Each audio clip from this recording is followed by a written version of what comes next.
If there's one thing I really hate, except for grown men wearing Crocs, I think it's the universal symbol of a man who has given up hope.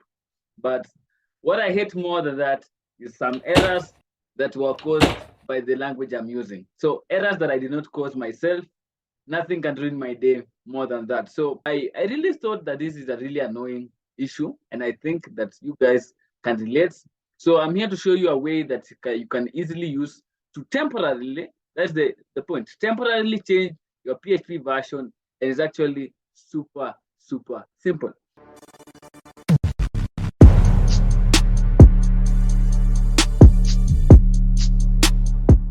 So it's actually pretty simple. So I'm guessing you're using Xampp for your development as your server. So first of all, what you will need to do is you open up your browser, just like this. Then I want you to head over into this SourceForge, because this is where I usually get my Xampp.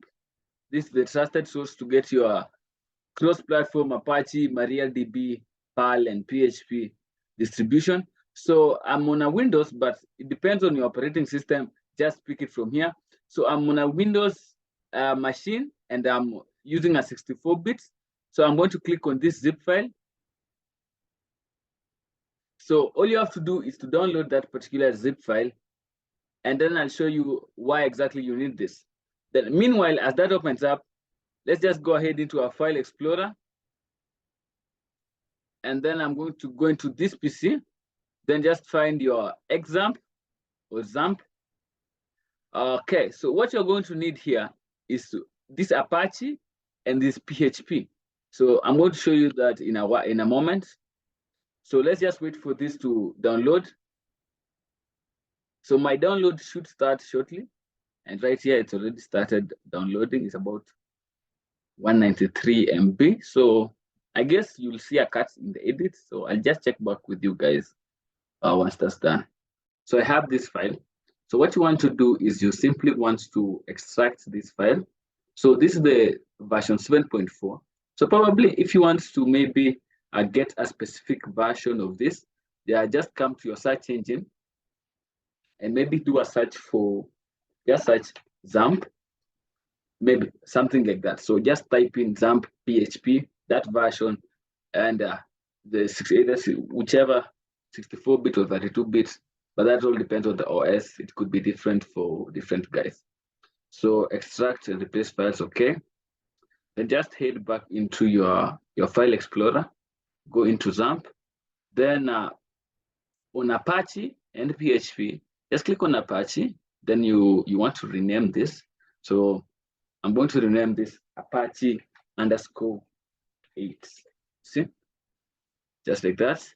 And I'm also going to rename PHP to PHP _8, just like that. Then I want to head back to, okay, so it hasn't finished extracting. So let's just give that another few minutes right here. Just click on that folder. Then you will have this Xampp. Then in here, you want to copy these two files. You want to copy the Apache, and you want to copy the PHP, just like that. And then just copy them both and just head back to the initial folder.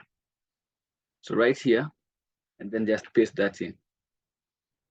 So it will now go ahead and paste in the PHP and the Apache. So just a bit more time. While that is actually running, go ahead and hit the subscribe button and become a part of this amazing developer community where you can learn front-end development, back-end, these popular APIs, all of this stuff you can learn on the channel absolutely for free. So do consider hitting that red button. It is free, and it really helps us out to grow a long way. So once this has actually copied, you're actually good to go. If you had Xampp running, I would request you to just close off Apache and then restart it again. But for me, I didn't have that running. So if I go ahead and git bash,